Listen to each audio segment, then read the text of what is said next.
Let's move forward.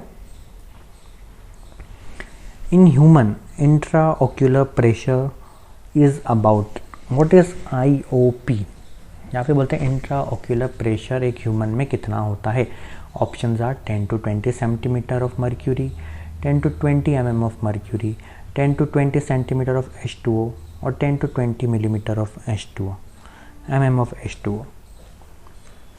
सो सबसे पहले हमें जानना पड़ेगा कि इंट्राओक्यूलर प्रेशर क्या होता है. मैंने आपको भी थोड़ी देर पहले बताया था कि जो सीलियरी बॉडी है उसमें जो सीलियरी प्रोसेस है वो एक तरह का फ्लूइड निकालता है जिसका नाम है एक्वस ह्यूमर. ठीक है, एक्वस ह्यूमर किसके बीच में निकला? कॉर्निया और लेंस के बीच में जो पार्ट है वो मोस्टली उसके दो चैम्बर में डिवाइडेड होता है. ठीक है, तो वो कॉर्निया और लेंस के बीच का जो पार्ट है उसके अंदर सीलियरी प्रोसेस क्या होता है, एक सॉल्यूशन या फिर एक सिक्रीशन निकालता है जिसका नाम है एक्वस ह्यूमर. ठीक है, इसके भी दो पार्ट होते हैं, एंटीरियर साइड अलग होता है, पोस्टीरियर साइड जो होता है वो लेंस के पीछे होता है और एंटीरियर साइड लेंस के आगे होता है.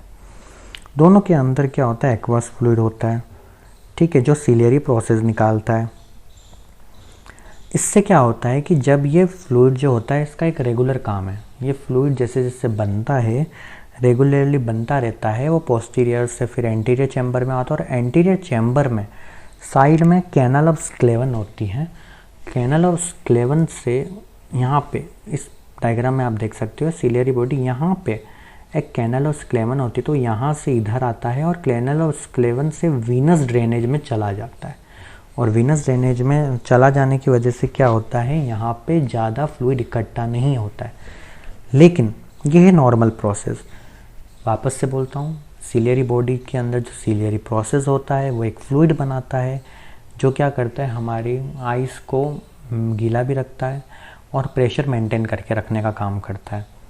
ठीक है, लेकिन कभी कभी किसी कारणवश क्या होता है, ये प्रेशर जो होता है या ये जो फ्लूइड जो होता है वो एक्सेसिवली सिक्रेट होता है या फिर वो बाहर नहीं निकल पाता वीनस ड्रेनेज के थ्रू. तो जब ये बाहर नहीं निकल पाता है तो क्या होता है, धीरे धीरे धीरे धीरे इसका सिक्रीशंस बढ़ने लग जाते हैं, ये इकट्ठा होने लग जाता है और वहाँ पे एक प्रेशर क्रिएट होता है जिसको बोलते हैं इंट्राओक्यूलर प्रेशर. और ये कंटिन्यूसली ये जो प्रेशर होता है, मेनली इस प्रेशर का काम क्या होता है, एक तो ज़्यादा फ्लूइड को इकट्ठा होने नहीं देता और हमारी जो आइज़ है उसका शेप मेंटेन करके रखता है ये प्रेशर. लेकिन वहाँ पे फ्लूइड सिक्रेशन अगर ज़्यादा हो गया तो धीरे धीरे ये प्रेशर बढ़ता जाता है और इस प्रेशर को बढ़ने को क्या कहेंगे, तो डिजीज़ जिसमें ये प्रेशर बढ़ता है उसको बोलते हैं ग्लूकोमा. ग्लूकोमा के अंदर ये इंट्राओक्यूलर प्रेशर बढ़ जाता है. बट अभी क्वेश्चन यहाँ पे क्या है कि भाई नॉर्मल कितना है, कितना हमें चाहिए कि हमारे आईबॉल का शेप मेंटेन रहे और सारे काम सही से हो जाए हमारे आईबॉल के. तो इंट्राओक्यूलर प्रेशर जो नॉर्मल होता है वो कितना होता है, 10 to 20 mm of Hg, mm of mercury 10 to 20 होता है. कहीं कहीं पे आपको 16 to 20 mm ऑफ Hg भी देखने को मिलेगा या कहीं कहीं पे आपको 10 to 20 mm ऑफ Hg देखने को मिल सकता है. किसी किसी बुक में आप देख सकते हो तो 8 to 20 mm ऑफ Hg देखने को मिलता है. लेकिन आपने देखा होगा कि जो लास्ट की पॉइंट है जैसे 20 mm ऑफ Hg वो कांस्टेंट मिलेगा आपको. तो नॉर्मल आईओपी आप क्या बोलते हो, when it is less than 20 it is also a normal intraocular pressure. और जब ये बढ़ जाता है तो ये कौन सी कंडीशन में बढ़ता है, उस कंडीशन को बोलते हैं ग्लूकोमा की कंडीशन में ये बढ़ जाता है. ठीक है, सो आई होप आपको ये क्लियर होगा इंट्राओक्यूलर प्रेशर कितना होता है normal, 10 to 20 mm of Hg. Which cranial nerve is mostly responsible for movement of the eyeball? Which cranial nerve यानी ऐसी कौन सी cranial nerve है जो आईबॉल के मूवमेंट के लिए रेस्पॉन्सिबल होती है? ऑप्शंस हैं olfactory nerve, oculomotor nerve, facial nerve और वेस्टिबुलोकोक्लियर नर्व. इसमें आप देखिए पॉइंट लिखा मोस्टली रिस्पॉन्सिबल यानी मोस्टली हेल्प करती है ज़्यादातर. ऑल्फैक्टरी से आपको कुछ अगर याद आ रहा है तो ऑल्फैक्टरी क्या है, ऑल्फैक्टरी स्मेल के लिए यूज़ होती है, फेशियल नहीं होती है, वेस्टिबुलोकोक्लियर हियरिंग के लिए होती है. बची ऑक्यूलोमोटर, ऑक्यूलो का मतलब होता है आइज़, मोटर का मतलब होता है मसल्स. तो यही एक नर्व दिख रही है जो हमें आंसर दिख सकता है. देखते हैं आंसर क्या है. ओक्यूलोमोटर नर्व। मोस्टली क्यों बोला है, अगर हम आपको बात करें तो हमारे आइज़ के अंदर बहुत सारी मसल्स होती हैं, लेकिन हमारे आइज़ के अंदर एक, आप जैसे ऊपर देख पा रहे हो, नीचे देख पा रहे हो, साइड में देख पा रहे हो, दूसरी साइड देख पा रहे हो। आप सीधे देख के जब किसी को साइड से देखते हो कि वो क्या कर रहा है या वो क्या कर रही, तो वो हमारे जो मसल्स हैं, आइज़ की मसल्स हैं, उनकी हेल्प से हम देख पाते हैं। और इनका मूवमेंट किसकी वजह से हो रहा है, इनका मूवमेंट ओक्यूलोमोटर नर्व की वजह से हो रहा है, लेकिन सारे मूवमेंट नहीं। ठीक है, तो हमारे अंदर क्या होते हैं, सबसे पहले हम बात करते हैं कौन कौन सी नर्व सप्लाई जो है वो आइज़ को होती है।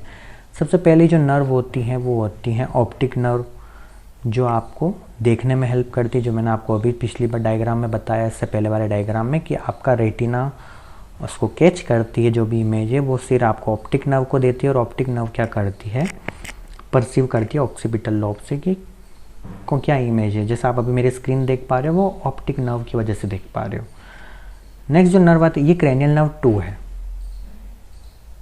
ठीक है, क्रेनियल नर्व 2 कौन सी होती है, ऑप्टिक नर्व होती है। पहली कौन सी होती है, ऑल्फैक्टरी नर्व।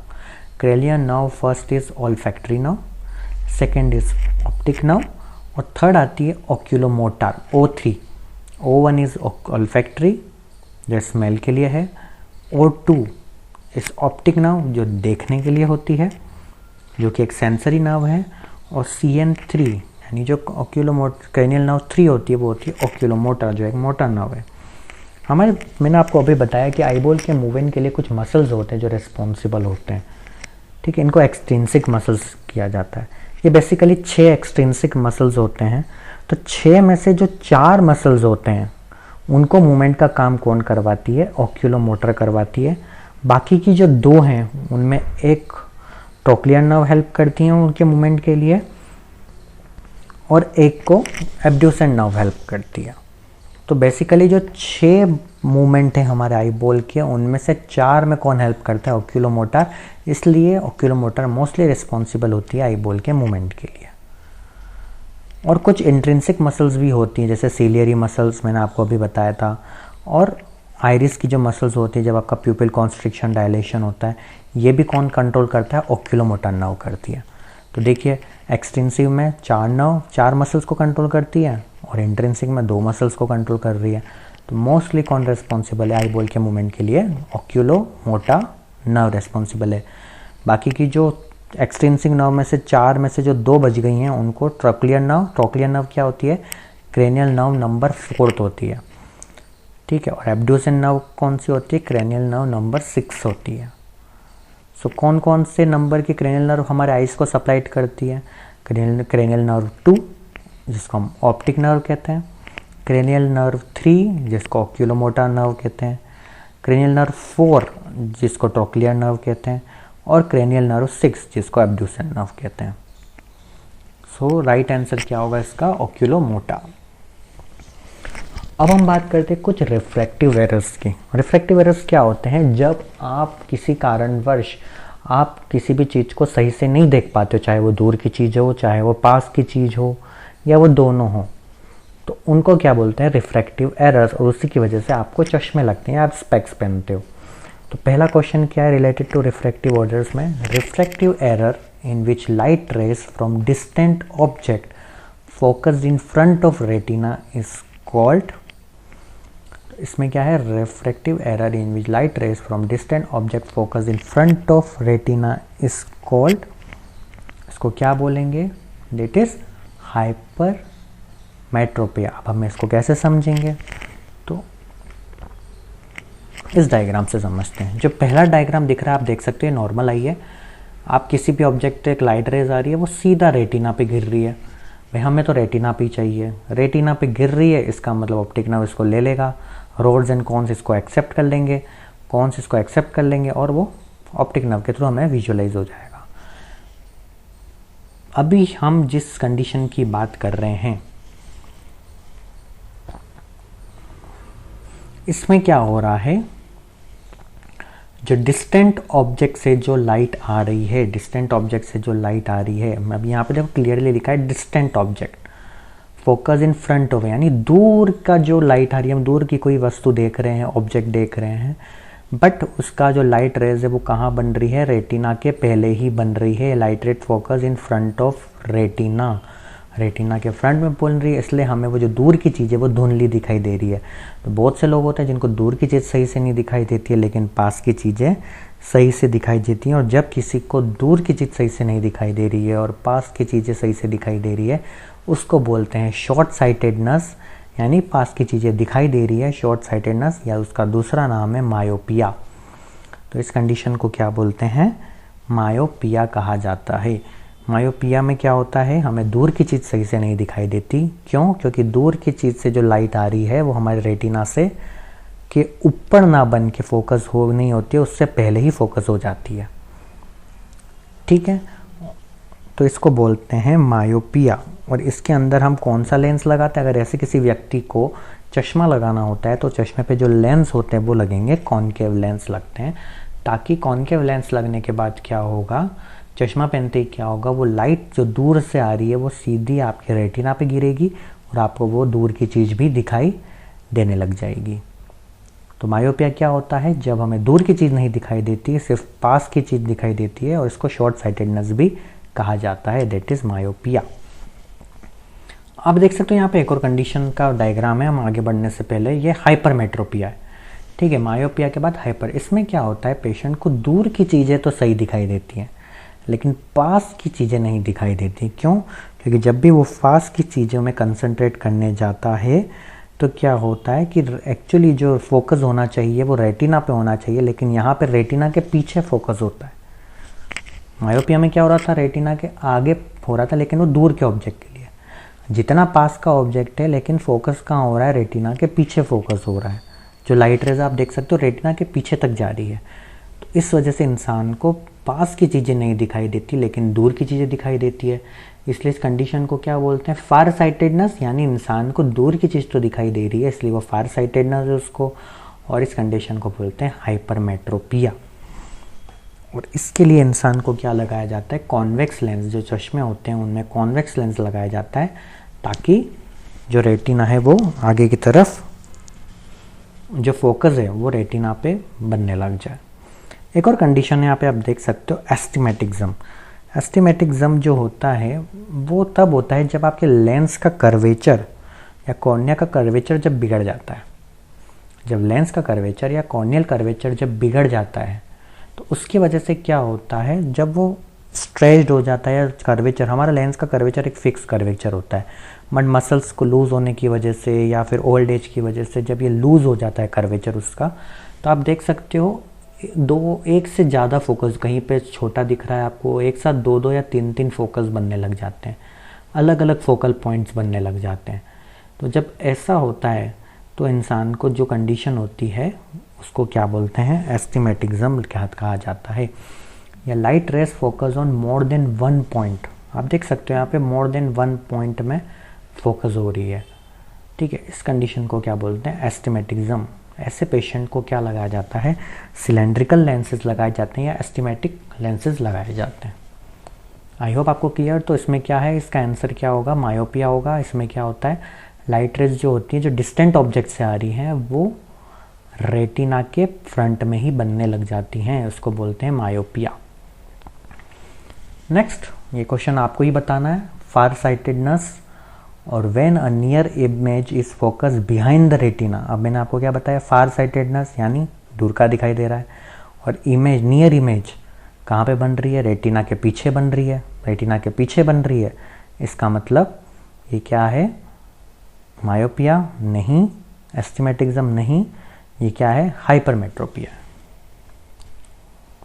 तो right answer is hypermetropia. Let's move to next question. Sorry. Blood vision when there is abnormal curvature or part of the cornea or lens that prevents focusing on the retina is called। मैंने आपको अभी बताया कि जब lens या cornea का curvature बिगड़ जाता है और जो फोकसिंग होनी चाहिए लाइट की वो अलग अलग जगह पे रेटिना के अलग अलग पॉइंट में फोकस होती है या अलग अलग जगह पे फोकल पॉइंट बनता है, तो उस कंडीशन को क्या बोलते हैं, एस्टिमेटिज्म।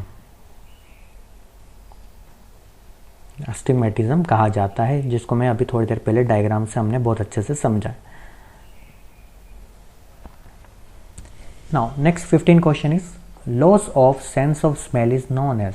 जो आपको स्मेल की सेंस आती है वो जब खो जाती है तो उसको क्या कहते हैं? हम स्मेल कहाँ से परसीव करते हैं? नोज से। तो हाइपोथर्मिया क्या इसका आंसर है? नहीं, हाइपोथर्मिया तो टेम्परेचर डाउन होता है। इंसोम्निया, इसमें तो नींद नहीं आती है। Aphasia, difficulty in speech. तो बचा क्या? एनोज़मिया। नोज, स्मेल हम कहाँ से लेते हैं? नोज। तो एनोज़मिया, एनोज़मिया इज़ ए कंडीशन जहाँ पे हमें स्मेल का सेंसेशन नहीं होता है। जैसा अभी कोविड आया था तो बहुत से लोगों को सिम्टम था कि उन्हें स्मेल समझ नहीं आती है, और एक सिम्टम ये भी था एनोज़मिया। कोविड के अंदर बहुत सुनने को मिला था कि एनोज़मिया होता है। तो एनोज़मिया क्या है? Loss of sense of smell जब ख़त्म हो जाती है उसको क्या कहते हैं? एनोज़मिया। तो बाकी सब गलत ऑप्शंस हैं, B is the right answer. Nerve responsible for sensation of smell is. अब स्मेल के सेंसेशन के लिए कौन सी नर्व होती है? अभी हमने देखा कि लॉस ऑफ स्मेल क्या होती है? एनोस्मिया। लेकिन के लिए नर्व कौन से रिस्पॉन्सिबल होती है? तो सबसे पहले देखो, फेशियल नर्व नहीं, ऑप्टिक नर्व आंखों के लिए होती है, या वेस्टिबुलो कॉक्लियर होता तो भी नहीं, या ऑल्फैक्टरी नर्व। हाँ, ये कुछ लग रहा है, मैंने आपको बताया था कि ऑल्फैक्टिव नर्व हमारी फर्स्ट क्रेनियल नर्व है, और ये किसके लिए यूज़ होती है? स्मेल में हेल्प करती है हमें। Olfactory nerve will be the right answer. Let's move forward. The nasal cavity is divided into right and left side by the. अब नोज पे आते हैं। आपने देखा होगा हमारे जो नोज हैं उसके दो होल्स हैं, एक राइट होल है, एक लेफ्ट है, बट उसके बीच में आप देख सकते हो एक पार्ट है जो उसको राइट और लेफ्ट में डिवाइड कर रहा है। उसको क्या बोलते हैं? तो ऑप्शन है नेजल सेप्टम, नॉस्ट्रिल्स, पिन्ना, या हार्ड पैलेट। आप देख सकते हो नेजल सेप्टम हो सकता है। नॉस्ट्रिल, जो दोनों होल्स होते हैं उनको नॉस्ट्रिल कहा जाता है। पिन्ना तो हमारे ईयर का पार्ट है, एक्सटर्नल ईयर का पार्ट है, और हार्ड पैलेट हमारे माउथ में होता है अपर साइड में। सो आई थिंक नेजल सेप्टम। ठीक है, तो नेजल सेप्टम क्या होता है? नेजल सेप्टम आगे से एक लंबा सेप्टम होता है जो हमारे नोज को राइट और लेफ्ट साइड में डिवाइड करता है।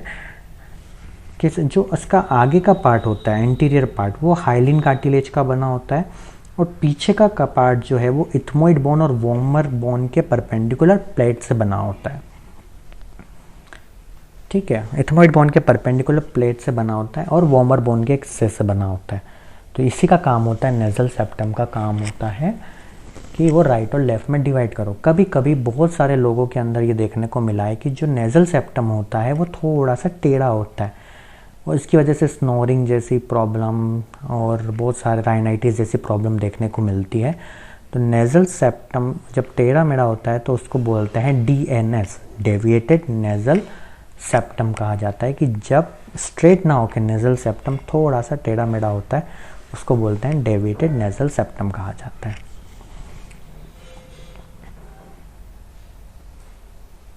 18th पे आते हैं।